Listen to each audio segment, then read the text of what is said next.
첫 번째 시간으로 에베소서 4장 말씀을 중심으로 해서 하나님의 뜻을 좀 생각해보는 그런 시간을 갖기를 소망합니다.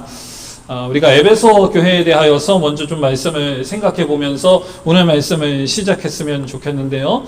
에베소 교회다라고 하는 것은 바울 사도가 개척한 교회 중에 하나였고 바울 사도가 서신서를 기록한 그 대상의 교회 중에 하나였습니다. 그런데 에베소 교회는 특별히 바울 사도에게 있어서 좀 특별한 의미가 있는 교회였습니다. 사도행전 20장 31절을 보시면 누가가 사도행전을 통하여서 기록했던 것처럼 바울 사도가 3년 동안 거기서 심우하고 섬겼던 교회가 에베소 교회였습니다. 우리 사도행전 20장 31절에 같이 한번 읽어보겠습니다. 시작!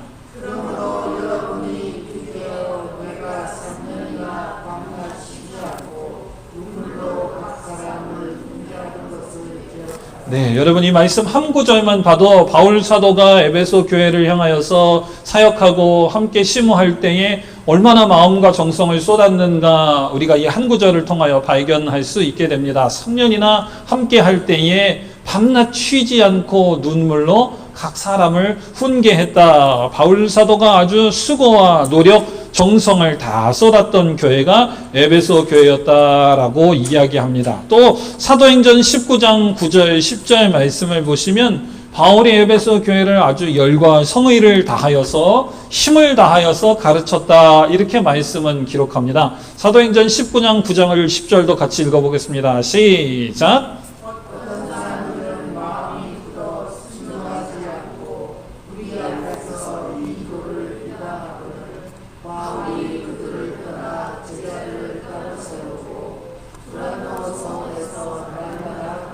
(10절도요) 2해 동안 이같이 하니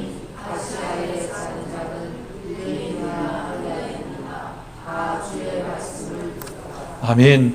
네, 아까 보니까 바울 사도가 3년이나 밤낮으로 쉬지 않고 눈물로 훈계하고 가르쳤는데 그 교회에 어떤 일이 있었냐 하면 9절에 보니까 그 중에 어떤 사람은 마음이 굳어서 순종하지 않고 하나님의 도 복음 예수 그리스도의 십자가의 복음을 받아들이지 않고 비방해서 떠나는 일들도 생겼습니다. 그런데도 불구하고 바울 사도와 에베소 성도들은 날마다 하나님의 말씀이 무엇이라고 이야기하는가 두란노 성원에서 모여서 날마다 하나님의 말씀을 가르치고 하나님의 말씀을 배워서 10절 2해 동안 이렇게 했더니 아시아에 사는 사람들이나 유대인이나 헬라인이나 하나님의 말씀을 듣고 부흥하는 놀라운 역사를 경험하게 되었다. 이런 경험이 있는 교회가 에베소 교회였습니다. 그러니까 제가 생각할 때에 성경에서는 그런 이야기가 없습니다만 바울 사도가 자기가 섬겼던 교회, 자기가 개척했던 교회, 자기가 편지를 보냈던 교회 중에서 에베소 교회를 제일 사랑했다 이런 말은 없어요. 에베소 교회가 제일 교육을 잘 받았던 베스트 교회였다 이런 기록도 없습니다. 그러나 제가 이러한 사도행전을 기록한 누가의 기록들을 살펴볼 때에 아마 에베소 교회가 바울의 가르침을 참 잘 받은 교회였을 것이다. 다른 무엇보다도 복음에 대하여서 교회에 대하여서 정말 깊이 있는 가르침을 배웠고 또 그 교회가 당한 여러 가지 일들과 아픔을 통하여서도 교회가 무엇인가에 대하여서 제일 잘 알았을 것이다 라고 하는 것들을 제가 미루어 짐작해서 생각해 보게 됩니다. 바울이 이런 에베소 교회를 향하여서 정말 교회가 무엇인지 경험하고 아픔도 있고 부흥도 경험했던 이런 교회에 대하여서 정통한 가르침, 교회에 대한 올바른 복음 위에 섰던 에베소 교회를 향하여서 이 에베소 교회가 어떻게 하면 좀 더 교회가 성경 위에 잘 세워질 수 있을 것인가, 어떻게 하면 이 잘 배우고 교회를 잘 아는 교회가 구원의 복음을 더 잘 이해하고 복음으로 온전히 세워져서 하나님의 영광을 돌리며 더 많은 사람들을 구원하게 할 수 있을까를 고민하며 에베소서를 기록하지 않았을까 그런 생각들을 제가 하게 됩니다. 에베소 교회가 교회론을 모르기 때문에 교회가 엉망진창이고 교회가 이런 건지 몰라서 가르치기 위하여서 바울 사도가 교회에 대하여서 에베소 교회인들에게 특별히 편지를 쓴 것이 아니라 잘 알고 있는 교회였고, 교회가 무엇인지 아는 사람들이 아픔도 겪고 수고도 했고 부흥도 경험했던 훌륭한 교회지만 주마 가편 달리는 말에게 채찍질을 한 번 더 한다고 잘 아는 교회가 더욱더 수고하고 성장하고 성숙하여 하나님의 귀한 사역을 더 잘 감당하도록 하기 위하여서 바울 사도가 에베소서를 통하여, 에베소서의 특별히 많은 부분을 통하여 교회에 대하여서 설교하지 않았나, 이런 생각들을 저와 여러분들이 오늘 마음속에 가지고 오늘 본문들을 한번 생각해 보셨으면 좋겠습니다. 우리 교회가 저와 여러분들이 교회에 대하여서 부족하고 보조를 못 맞추어 걷기 때문에 하나님께서 이런 말씀을 주신 것이 아니라, 바울이 에베소 교회를 향하여서 그런 목적으로 주신 것처럼 하나님께서 저와 여러분 또 우리 공동체 가운데 이런 부분들이 40여 년 동안 훈련되어지고 또 여러 가지 부흥도 경험하게 하시고 또 어려움도 있었지만 그 가운데에서 올해 이 말씀을 통하여 하나님께서 역사하시고자 하시는 당신의 목적이 있기 때문에 이런 표를 주시고 말씀을 주시고 우리를 도전하시고 챌린지 하신다라고 하는 믿음으로 우리가 이 표를 받아들이고 오늘 말씀을 함께 생각해 보실 수 있는 시간 되시기를 주님의 이름으로 축복합니다. 교회에 대해서 제가 다 말씀드리면 오늘 설교를 도저히 할 수 없기 때문에 제가 좀 빠르게 여러분께 쭉 소개를 해드리기를 원합니다. 제가 오늘 드리는 이 교회에 대한 말씀은 개인적으로 제가 굉장히 중요하게 여기는 말씀이기도 하고, 제가 저 자신을 소개할 때에 꼭 이 글을 집어넣습니다. 제가 저희 교회 담임 목사 청빙할 때도 제가 생각하는 교회는 이것입니다. 제가 또 어디에 신학교에 들어갈 때에 신학교에 들어가게 되면 개인 간증문을 작성을 해야 됩니다. 그러면 나는 성경에서 내가 본 교회는 이거라고 생각합니다. 저를 소개할 때, 누구 추천서를 보낼 때에도 내가 생각하는 교회는 이렇습니다. 교회는 이렇기 때문에 교회에 어플라이하는 사역자는 이래야 하고, 교회를 섬기고 교회에서 주의를 감당해야 할 목회자들은 이래야 합니다. 그걸 공부하기 위한 신학생들은 이래야 합니다. 라고 하는 교회에 대한 소개를 제가 꼭 집어넣습니다. 그런데 그 모든 말씀이 다 어디에 기록되어 있냐면 특이하게도 에베소서에 기록되어 있습니다. 그래서 교회가 뭐냐라고 묻는 사람들에게 저는 두 말 하지 않고 에베소서를 읽어봐라, 제가 이렇게 권면합니다. 바울이 뭐라고 에베소서를 통하여서 교회를 설명했느냐, 1장 22절에 보면은 교회는 그리스도의 몸이다, 예수님은 교회의 머리다, 이렇게 이야기합니다. 그렇기 때문에 교회는 장성해질 만큼, 즉 그리스도의 장성한 분량이 충만한 데까지 자란다라고 에베소서 4장 13절은 기록하고요. 또 바울은 교회가 그리스도의 신부다, 5장 23, 24절, 이 교회를 위하여서 그리스도께서 죽으셨다. 또 그리스도는 교회를 자기 앞에 영광스러운 교회로 세우시는 분이시다라고 기록합니다. 뿐만 아닙니다. 교회는 유대인과 이방인을 포함하는 다른 여러 사람들을 포함하는 한 새로운 사람이다라고 2장 15절을 통하여서 기록하고, 2장 19절을 통하여서 교회는 하나님께 속한 사람들, 하나님의 권속이다, 이렇게 이야기합니다. 또 바울은 교회를 2장 20절 사도들과 선지자들의 터 위에 세우심을 입었다. 교회가 그냥 아무 때나 생긴 것이 아니라 하나님의 복음 위에, 그 복음을 전하는 사도들과 선지자들과 지도자들의 터 위에 세워졌다라고 이야기하고, 그리고 그리스도께서 그 모든 것 중에 가장 핵심 기반 파운데이션이 되신다. 그리스도 예수께서 교회의 모퉁이 돌이 되신다, 코너스톤이 되신다라고 2장 20절로 이야기합니다. 그리고 이어 2장 21절 교회는 주 안에서의 성령, 즉 성령 안에서 하나님이 거하실 처소로 점점 성장하고 성숙해 간다라고 바울은 기록하고 있습니다. 이 위에도 바울 사도가 에베소서를 통하여서 교회는 무엇이냐라고 이야기한 말씀들이 너무나도 많습니다. 어쨌든 바울은 교회에 대하여서 잘 배우고 교회의 다양한 사역들을 경험한 에베소 성도들을 향하여서 교회가 이렇게 중요하고 교회를 향한 하나님은 이것이다 라고 하는 것들을 참 강조해서 가르쳤던 것을 여러분 생각해 보셨으면 좋겠습니다. 자, 교회를 향한 하나님의 부르심은 이런 것일진데, 여러분 오늘 저와 여러분들이 세상에서 바라보는 교회가 하나님의 이 부르심을 향하여서 얼마나 잘 달려가고 있는가를 우리가 말씀을 나누기 전에 잠깐 생각해 보셨으면 좋겠습니다. 교회의 중요성은요, 사람의 머리를 얼마나 많이 채우느냐에 있지 않습니다. 오늘 제가 여러분께 바울이 에베소서를 통하여서 소개한 교회는 이것이다 라고 하는 데피니션 안에 교회는 사람을 많이 채우는 곳이다 라고 성경이 기록한 구절은 한 구절도 없습니다. 또 교회가 얼마나 많은 사역을 감당하느냐를 통하여서 좋은 교회다 나쁜 교회다 하나님은 평가하신다라고 말씀한 구절은 성경에 한 구절도 없습니다.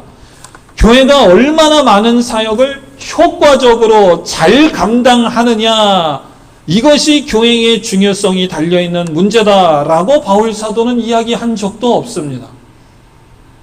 여러분 잘 생각하셨으면 좋겠습니다. 하나님께서 저와 여러분을 교회로 부르시고 우리에게 요구하시는 부르심은, 우리는 생각할 때 우리가 스킬이 뛰어나야 되고 생산성이 뛰어나야 되고 사람의 머리를 많이 채워야 하고 이런 것으로 생각하지만, 하나님은 교회를 향한 부르심을 이러한 모습으로, 이러한 팩터로 우리에게 주시지 않았다라고 하는 것을 한번 기억하실 수 있는 시간이 되셨으면 좋겠습니다. 그런데 하나님께서 교회를 향하여서 주신 부르심을 잃어버린 채 현대의 많은 교회는 이런 교회의 부르심을 잃어버리고 얼마나 많이, 얼마나 효과적으로, 얼마나 사람을 동원하는가에 매달려서 교회의 부르심이 변질되고 그러한 잘못된 인간적인 생각으로 끌려가게 되는 것을 여러분 생각해 보셨으면 좋겠습니다.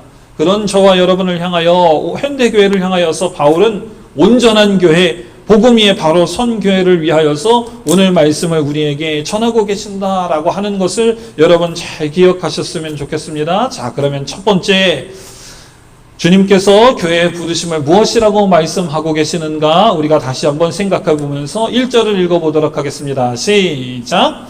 그러므로 주 안에서 갇힌 내가 너희를 권하노니 너희가 부르심을 받은 일에 합당하게 하여, 이렇게 말씀이 기록됩니다. 하나님께서 교회를 왜 부르셨는가, 제가 에베소서 여기저기를 막 왔다 갔다 하면서 여러분께 설명을 드렸는데요. 교회를 향한 부르심, 그 부르심을 다 설명한 이후에 바울 사도는 그 부르심을 받은 일에 우리가 합당해야 된다, 이렇게 이야기합니다.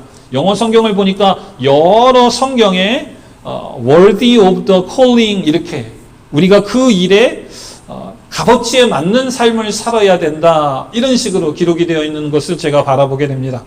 원어로는 어떤 의미가 있냐 하면 무게를 동일하게 둬야 된다, 이런 의미가 있습니다. 부르심이 무거우면 부르심을 지키기 위한 우리의 순종, 우리의 행동도 같은 무게에 가야 된다, 이런 뜻입니다.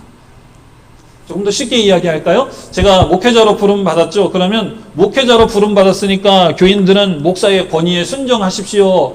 예를 들어서 부르심이라고 하는 무게가 크다라고 한다면 목회자가 하나님 앞에 지켜야 할, 성도들 교우들에게 지켜야 할 믿음으로 순종하는 행위의 무게도 동일하게 무거워야 된다, 이런 뜻입니다. 목회자가 하나님께 부름받은 사람이다라고 자신있게 이야기하고 하나님의 사람이다라고 하는 것을 드러내기 위하여서는 하나님의 사람 되기 위하여 기도하고 순종하고 훈련되고 깨어지고 낮아지는 부분에 있어서도 동일한 무게를 줘야 한다, 이런 뜻입니다.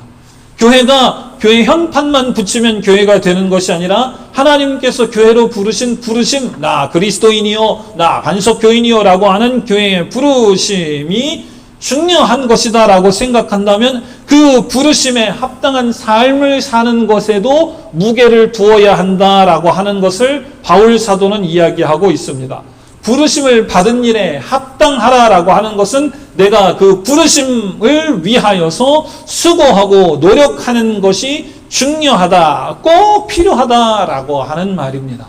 우리 믿음의 사람들이 부르심이다라고 하는 것은 주님의 부르심을 받아 예수 그리스도를 개인의 구주로 믿고 구원받는 개인적인 부르심만 있는 것이 아니라 구원받은 믿음의 사람들이 교회라고 하는 주님의 몸, 주님을 머리 삼고 우리는 그분의 지체, 몸을 구성하는 한 몸으로 하나 되는 공동체적인 부르심도 포함이 됩니다. 그러므로 우리가 믿음으로 하나님 앞에 올바로 산다라고 하는 것은 내가 나의 신앙을 위하여서, 나의 믿음을 위하여서 기도도 하고 예배도 하고 성경 공부도 하고 펠로우십도 열심히 해야 되지만 동시에 나를 위해서가 아닌 부르신 교회를 위하여서 교회 안에 다른 성도들과의 관계도 돌아보고 책임 있게 사는 것도 우리의 부르심에 합당한 삶의 모습으로 꼭 필요한 것이다 라고 하는 것을 교회에 대하여서 잘 알고 있는 에베소 교인들을 향하여 바울 사도가 오늘 이야기하고 있다라고 하는 것을 여러분 기억하시기를 주님의 이름으로 축복합니다. 우리가 개인적인 삶을 위하여서, 내 자녀를 위하여서 특별히 아픈, 다 10손가락 깨물면 안 아픈 손가락 없는 것처럼 잘하는 자녀, 잘못하는 자녀들을 위하여서 수고하고 노력하고 기도하고 그들의 미래를 위하여서, 직장을 위하여서, 건강을 위하여서 기도하는 것만큼이나 내 옆에 오늘 예배하는 성도들을 위하여서, 오늘 참석하지 못한 성도들을 위하여서, 마음이 아프고 고통과 위로가 필요한 성도들을 위하여서 기도하는 것도 동일한 웨이트가 되는 여러분 되시기를 주님의 이름으로 축복합니다. 쉽지 않죠? 그래서 우리 교회 평화가 보조를 맞춰서 함께 걷는다. 발걸음을 맞춰서 함께 걷기 위하여서는 어떻게 해야 된다고요? 제일 못 걷는 사람, 제일 느린 사람의 발걸음에 맞춰야 합니다. 교회가 보조를 맞추어 함께 걷기 위하여서는 제일 연약한 사람, 기도가 필요한 사람, 섬김이 필요한 사람, 사랑이 필요한 사람, 우리 청년들 용어로는 우쭈쭈가 필요한 사람 같이 걸어가야 됩니다. 어렵죠? 막 우랄통이 터질 것 같습니다. 얼마나 더 오 마이 갓. 그러나 함께 걷기 위하여서는 때로는 필요합니다. 여러분 마음속에 하나님께서 주시는 은혜와 사랑으로 우리가 연약해진 사람, 못 걷는 사람, 안 치우는 사람과 함께 걸을 수 있는 사랑의 마음을 하나님께서 부어주시는 놀라운 은혜를 경험하시기를 주님의 이름으로 축복합니다. 예를 들어서 그런 것들이에요. 오늘 실질적으로 바울 사도가 그럼 뭐라고 이야기했느냐. 보조를 맞춰서 함께 걷기 위해서 교회의 부르심에 합당한 동일한 웨이트를 우리가 순종으로 실천으로 하기 위하여서 어떠한 일들을 해야 되느냐라고 하는 것을 오늘 2절은 설명합니다. 우리 2절 같이 한번 읽어보겠습니다. 시작!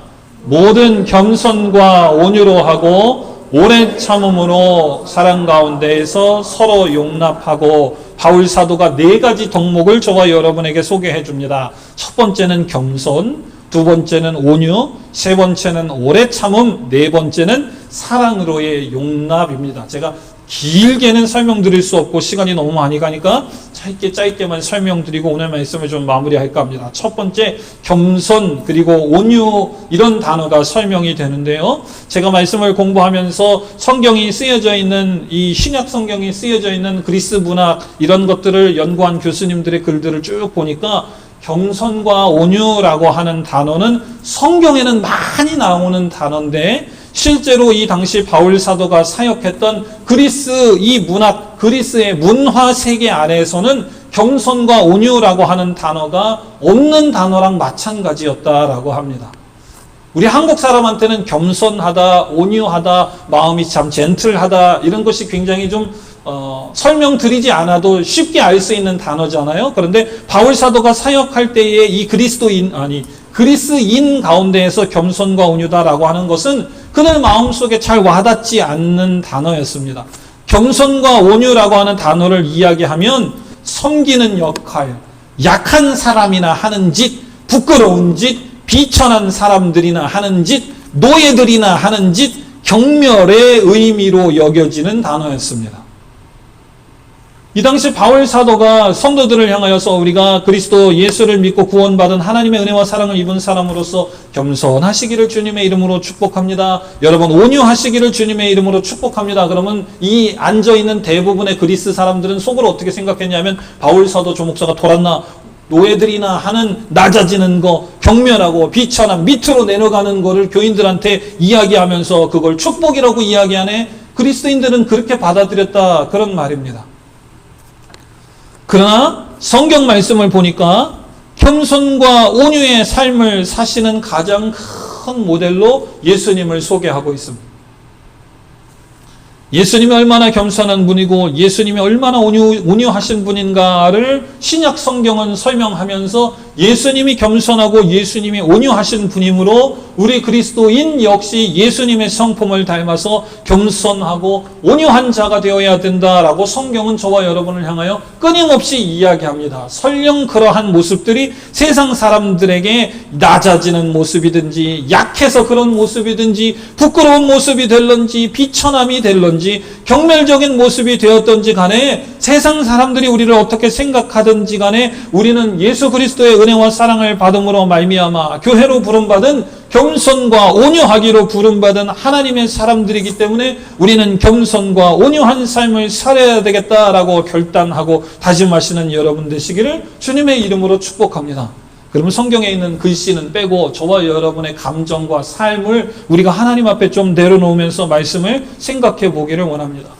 우리가 빠르게 걷는 사람인데, 내가 일을 이렇게 잘하는 사람인데, 나라고 하면 저 일 저렇게 할 텐데, 나라고 하면 저 집사님이 저런 케이스에 이렇게 권면을 할 텐데, 나라고 하면 이렇게 이야기할 텐데, 이야기하고 싶은 것들이 머릿속에, 마음속에 감정적으로 막 가득 찰 때가 있죠. 그러나 우리가 그 말을 할 수 없기 때문에 안 하는 것이 아니라 겸손하고 온유한 주님을 닮아야 되기 때문에 여러분, 삼가시는 여러분 되시기를 주님의 이름으로 축복합니다.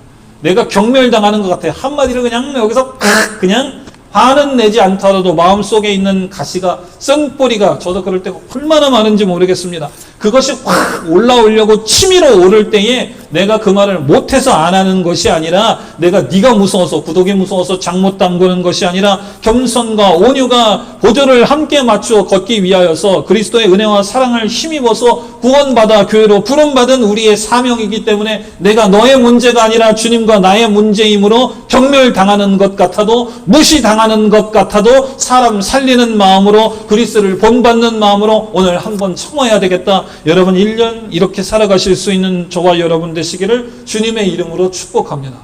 겸손과 온유는 뭐라고요? 노예나 실천하는 악덕, 비천하고 아주 부끄러운 경멸적인 의미였지만, 주님께서 그런 삶의 모범이 되셔서 가장 끔찍한 십자가의 형벌을 받으시고 저와 여러분을 위하여서 죽으시고 부활하셨다고 한다면, 그리고 우리에게도 동일한 사명을 주셔서 함께 교회로서 부름받은 사역을 위하여서 믿음의 분량대로 그러한 일들을 살라라고 말씀하셨다면, 우리가 그것에 소망을 두고 함께 걸어가실 수 있는 여러분 되시기를 주님의 이름으로 축복합니다. 겸손이란 그런 것입니다. 온유란 그런 것입니다. 특별히 온유를 보시면요, 온유라고 하는 것은 부드러운 것이죠. 온유라고 하는 것은 젠틀한 것입니다. 자기 주장이나 무례함이나 거친 것과는 정반대되는 개념입니다. 한마디로 내 감정이 잘 하나님의 통제를 받고 있다라고 하는 것을 드러내는 개념입니다. 하나님의 통제를 받는 사람은 화를 내야 될 때 화를 내고, 화를 내지 말아야 할 때에 화를 안 내는 사람입니다. 온유한 사람은 화도 못 내는 바보 멍텅구리 천치가 아닙니다. 온유라고 하는 사람은 하나님 앞에 하나님의 통제를 잘 받아서 화를 낼 때 내고, 화를 내지 말아야 할 때 안 내는 사람입니다. 예를 들어 설명해 보겠습니다. 마태복음 11장 29절 우리가 같이 한번 읽어보겠습니다. 시작! 나는 마음이 온유하고 겸손하니 나의 멍에를 메고 내게 배우라. 그리하면 너의 마음이 힘을 얻으리라. 예수님이 제자들을 향하여서 말씀하시죠. 예수님께서 얼마나 마음이 온유하시고 겸손하신 분이라서 제자들에게 가르치고 또 가르쳐줘도 못 알아듣고 헛소리나 삑삑하고 다니고, 예수님 팔아서 자기가 더 오른편에 왼편에 앉고 더 높은 사람이 되고, 우리가 예수님의 제자니까 우리가 증거하는 게 제뉴인이고, 저쪽은 예수님의 이름을 빌어가지고 팔아먹는데 주님 저들의 입을 다물라고 할까요 말까요? 제자들은 이런 소리나 하고 다니고, 그러나 그럼에도 불구하고 예수님께서 그 제자들을 얼마나 사랑하시고 또 참으시고 그 제자들을 또 다독이시고, 또 심지어 예수님의 십자가 그 모든 사건들을 통하여서 뿔뿔이 예수님을 모른다고 부인하고 도망간 제자들을 찾아가지고 아침밥도 해서 먹이시고, 다시 불러가지고 내 양들을 먹이라 또 지도자로 세우시고, 예수님을 바라볼 때에 예수님이 얼마나 마음이 온유하시고 겸손하십니까? 여러분, 예수님께서 겸손과 온유의 최고의 극한의 모델이 되시는 것에 대하여서 모두 다 동의하시죠? 그런데 이 예수님께서 화가 나십니다. 마태복음 21장 12절 같이 읽어보겠습니다. 시작! 예수께서 성전에 들어가서 성전 안에서 예배하는 모든 사람들을 데려오시며 누가 모든 사람들의 삶과 불길이 많은 사람들의 저절을 불러. 아멘. 여러분, 이 두 말씀을 한번 생각해 보십시오. 예수님께서 얼마나 겸손하고 온유하시길래 자기를 배신한 제자들까지도 사랑하시고 또 불러주시고 또 품어주시고 그렇게 믿을 수 없는 사람을 지도자로 다시 세워주셨는데 예수님께서 바보 멍청이 선치라 그렇게 하셨습니까? 아니요. 예수님께서도 화를 내야 할 부분에서는 엄청나게 진노하십니다. 내 집은 만민이 기도하는 집이 되어야 하는데 그 성전을 장사꾼들이 가득 메우고 그 성전에서 하나님의 영광을 드러내고 하나님의 기쁨이 되는 일들을 하기보다 이런 세상의 더러운 일들을 하니까 예수님께서 화가 나셔서 상을 뒤엎으시고 다른 성경 말씀을 보시면 그 끈으로 채찍을 만드셔서 그걸 다 때려 부시는 모습들을 여러분 보실 수가 있습니다. 여러분의 성격을 바꿔서 화를 내지 말라. 우리 목사님이 화내지 말라. 그래서 내가 화를 참다가 화병 걸렸어. 성경은 그런 이야기를 하는 것이 아닙니다. 그러나 여러분, 우리가 감정을 부릴 수 있지만, 화를 낼 수 있지만, 하나님의 성령으로 인하여 여러분의 감정이, 저와 여러분들의 모든 생각이 성령님의 지배와 통제를 받아서 내야 할 때 내고, 내지 말아야 할 때 내지 않는 여러분 되시기를 주님의 이름으로 축복합니다. 내 공로와 의의를 드러낼 수 있어요. 내가 내 경험으로, 내 위치로, 또 내 자격으로 이런 일들을 할 수 있습니다. 그러나 또 관철시키기 위하여서 내가 얼굴을 붉히며 무례할 수 있어요. 아니, 무례한 걸 떠나서 내가 하는 얘기가 맞고 내가 하는 얘기가 룰이고 다 그럴 수 있어요. 그러나 그럼에도 불구하고 때때로는 그 영혼 살리기 위하여서 그 영혼 훈련시켜서 주님의 제자 만들기 위하여서 주님께서도 온유하셨다라고 한다면 우리도 때로는 주님의 몸된 교회를 위하여서 성령의 통제를 받아 온유한 자 되시기를 주님의 이름으로 축복합니다. 세 번째입니다.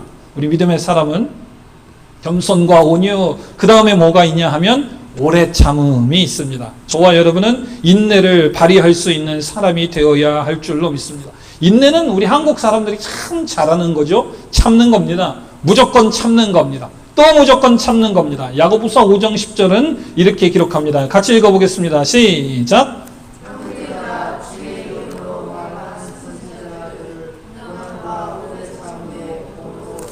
네, 무조건 참는 거예요. 무조건 고난과 오래 참음의 본으로 삼으라. 구약시대 선지자들을 보십시오. 제가 구약의 많은 선지자들의 삶을 보면 하나님의 때가 언제인지 알지 못하지만 믿음으로 기다렸습니다. 예수 그리스도의 오심에 대하여서, 구원자 메시아의 오심에 대하여서 구약의 수많은 선지자들이 하나님의 말씀으로 알았지만 그들이 살아있을 때에 예수 그리스도의 오심을 경험한 사람들이 심히 적은 것들을 여러분 보실 수 있습니다. 오래 참음이란 그런 것입니다. 참음이 아니라 말 그대로 오래 참음, long endurance라고 하는 것입니다. 여러분의 수고와 노력으로 어떤 사람이 변화받아 구원받을 수도 있고 변화받지 않은 채로 그 사람의 모양 그 모습 그대로지만 하나님께서 사랑하셔서 구원하실 수 있을지 모르겠습니다. 사람을 바꿀 수 있는 능력은 저와 여러분에게 있는 것이 아니라 하나님께 있는 것임을 우리가 생각하고 그 사람과 나와의 일로 여러분 개인적인 일로 받아들이지 않으시고 하나님과 저와 여러분 사이의 1대1의 관계로 생각하시고 여러분 오래 참으실 수 있는 믿음의 사람 되시기를 주님의 이름으로 축복합니다. 저는 그런 여러분 옆에 있고 싶습니다. 사람과 사람 사이의 일이 돼서 누가 누구 편이고 누가 누구의 자잘못이고가 아니라 하나님께서 저 영혼을 통하여 나를 오래 참게 하시고 나를 갈아 문드러지게 하시고 가루가 되게 하셔서 하나님께서 쓰시고자 하시는 새로운 도자기로 만드시는구나 라고 하는 하나님과 나 사이의 믿음의 일로 여기고 말 그대로 오래 참으시는 여러분 되시기를 주님의 이름으로 축복합니다. 뿐만 아니라 오래 참음이다라고 하는 것은요, 잘못에 대하여서 성급하게 보복하지 않는 절제의 마음이기도 합니다. 골로새서 1장 11절 같이 한번 읽어보겠습니다. 시작.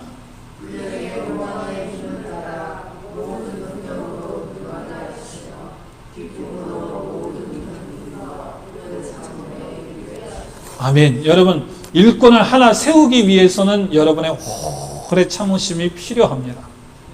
오래 참음이 필요하다라고 하는 말씀을 여러분께 드리는 거. 우리가 섭섭할 때가 있죠. 아니 집사님이랑 나랑 신앙생활 같이 하고 같은 교회 다닌 지가 10년, 20년, 30년인데 내가 이런 이야기할 때 꼭 그렇게 얘기를 해야 되겠어? 그렇게 얘기를 해야 되니까 얘기를 했겠죠 아마. 안 참아지니까 얘기를 했겠죠 아마. 그냥 나오는 대로 그냥 나도 그냥 듣다가 참다 안 되니까 쏟아지니까 그렇게 얘기를 했지, 누가 해코지 하려고 그런 이야기를 했겠습니까? 그래서 하나님의 말씀이 오래 참음이다라고 하는 것은 끝까지 오래, 특별히 잘못에 대하여서 성급히 보복되지 않고 오래도록 참는 것이다 라고 얘기하는 것을 여러분 기억하시기를 주님의 이름으로 축복합니다.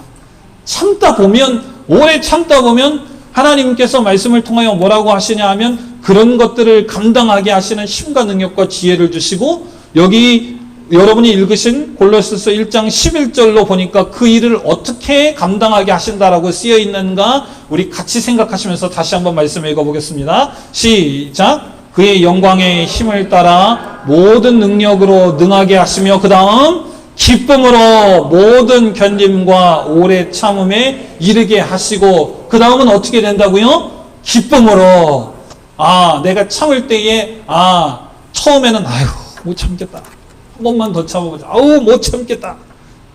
그러나 하나님께서 기쁨으로 오래 참게 하신다. 내가 이렇게 할 때 하나님 기뻐하시고, 내가 이렇게 할 때 하나님과 나와의 관계를 통하여서 저 영혼을 도구로 삼으셔서 하나님께서 너를 머추얼하게 하신다, 성숙하게 하신다. 내가 참음으로 말미암아 저 영혼이 나를 통하여 하나님의 온유하심과 하나님의 오래 참으심과 하나님의 사랑을 맛보게 하신다. 내가 하나님께 지금 사용되는 도구로서 내가 성장하고 성숙되고 복되게 하시는 중이구나. 하나님께서 저 영혼을 구원하시기 위하여서 나를 사용하시는구나. 여러분 가운데 오래 참음으로 인한 하나님께 주시는 기쁨과 감사함이 풍성하게 되시기를 주님의 이름으로 축복합니다. 오래 참음이라는 것 그런 거예요. 참아야지 어떻게 하겠습니까? 이해해야죠. 받아들여지지 않더라도 이해해야죠. 왜요? 하나님께서 우리를 그런 사명을 위하여서 부르셨기 때문입니다.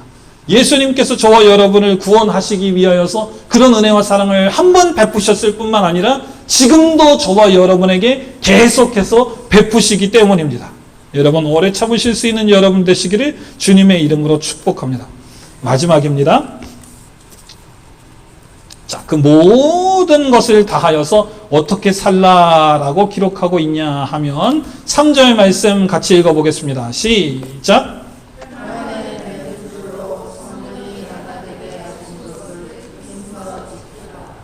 평안에 매는 줄로 성령이 하나 되게 하신 것을 힘써 지키라, 이렇게 되어 있는데 영어 성경을 보니까 이렇게 되어 있습니다. Making every effort, 이렇게 되어 있습니다. 저와 여러분이 할 수 있는 모든 힘과 정성과 능력을 다하여서 지금 앞서서 살펴본 네 가지 특성, 겸손과 온유와 오래 참음과 사랑을 저와 여러분이 할 수 있는 모든 에포트, 모든 노력을 다하여서 겸손으로, 사랑으로, 오래 참음으로, 또 온유로 해서 평안으로 저와 여러분이 하나 되게 한 것을 힘써 지키는 것이 교회가 해야 할 제일 첫 번째 사역이다, 이렇게 이야기를 합니다. 그래서 제가 설교하기 전에 성경의 어느 구절에도 교회가 사람을 머릿수를 많이 모으는 사역, 생산성이 높은 사역, 사역을 많이 해야 되는 사역이 교회의 첫 번째가 되어서는 안 된다라고 여러분께 말씀을 드리는 것입니다. 교회가 어떤 사람이 오든지 사역은 방향이 바뀔 수 있어요. 하나님께서 부어주시는 사람의 능력과 지혜에 따라, 교회의 필요에 따라 방향이 바뀌기도 합니다. 우리 교회가 원래 이런 교회였는데 담임 목사님이 새로 오셔서 다른 방향으로 가기도 하고, 또는 담임 목회자가 이런 사역만 했는데 이 교회 부임해 보니까 교회 색깔이 이래서 그리로 변경되기도 하고, 교회는 주님이 머리 되시기 때문에 주님께서 명령하시고 지시하는 것을 따라서 이리로 가다가 저리 갈 수도 있고, 저리로 가다가 동으로 가다 서로 갈 수도 있고, 교회의 방향과 사역은 변경될 수 있어요. 나는 원래 이렇게 생겼으니까 이거 사역할 거야. 등신, 바보, 천치들, 하나님의 부르심을 모르는 자들, 믿음이 없는 자들이나 그런 소리 하는 거지, 주님의 몸된 교회는 머리가 가라 그러면 손이 머리가 지시하는 대로 안 갈 수가 없는 거예요. 그러나 교회는 그 가운데에서도 가장 필수적으로 여겨야 될 것이 뭐냐면, 성경이 이야기하는 것처럼 모든 수단과 방법을 가리지 않고 모든 노력을 다하여서 서로가 겸손하고 온유하고 오래 참음으로 사랑 가운데에서 성령이 주시는 평화로 말미암아 하나 되게 손잡고 걸어가는 것을 힘써 지키는 것이 최고의 미덕이 되어야 하는 것을 기억하시기를 주님의 이름으로 축복합니다. 말씀 마무리하겠습니다. 에베소 교회가요, 유대인도 있었고 이방인도 있었고 별별 사람들이 다 있었지만 각가지 어려움 속에서 성령의 하나 되게 하심으로 인하여서 평화롭게 성령이 주시는 샬롬으로 하나가 되기를 힘쓰고 수고하고 노력했듯이 우리가 겸손으로 온유로 오래 참음으로 사랑으로 용납하고 성령이 하나 되게 하시는 주님의 평화가 저와 여러분 가운데 가정과 교회 가운데 넘쳐나서 이것을 통하여서 영혼 구원하고 사람을 살리는 아름다운 사명을 잘 감당하는 한 해가 되시기를 주님의 이름으로 축복합니다. 여러분의 모든 수고와 섬김과 노력을 통하여서 여러분의 모든 모습을 통하여서 그리스도의 은혜와 사랑이 여러분 주변에 있는 많은 사람들에게 따뜻하게 퍼져나가고 그로 말미암아 구원받는 무리가 날마다 늘어나 하나님을 기쁘시게 하고 부흥하고 발전하는 올 한 해 되는 그런 아름다운 꿈을 함께 꾸실 수 있는 우리 온 교우들 되시기를 주님의 이름으로 축복합니다. 기도하겠습니다.